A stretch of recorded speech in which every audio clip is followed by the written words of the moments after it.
Hey, assalomu alaykum, hurmatli obunachilar. Qirg'izobatda shunday o'quvchilarga kerak narsalar, yozilgan muallimlari, fayl papkalar, doska, ruchkalarni har turli ruchka masalan.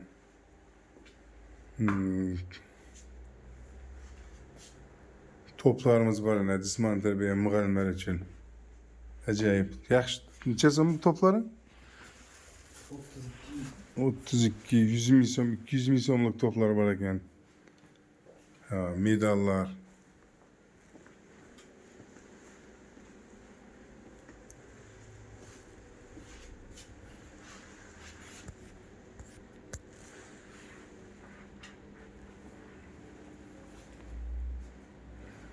Qirg'izobod Bazarjani yani 16. mektep yanında bankning, evvelki bankning o'rni. Ha, Xalq bankning. Yosh bolalar uchun har turli hayvonlar bor o'ynamoqqa. Bog'chaga ko'rgazmada bor. Maktab bog'chasi Nitki'nin istirahat etki, pazarkiler,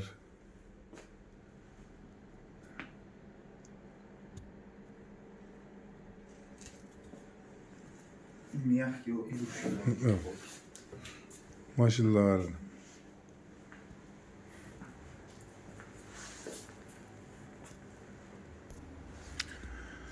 yine şunday narsalar, şu o'qish qurollari borda.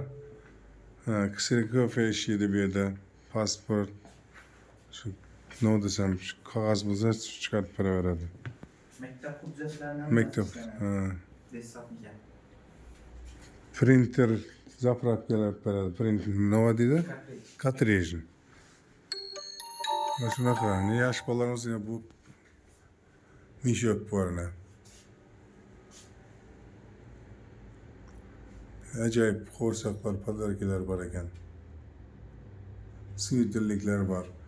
Kelaverasizlar shu dukanimiz. Telefon nomeri. Zakaz bersanglar, qanday kitob kerak bo'lsa, aytaveradi, olib kelib beraveradi. Ne bu yerda aptek, ne bu posta var. Shunday kelasizlar. Bazarjaniyani aptekning shurada kirib kelaverasizlar.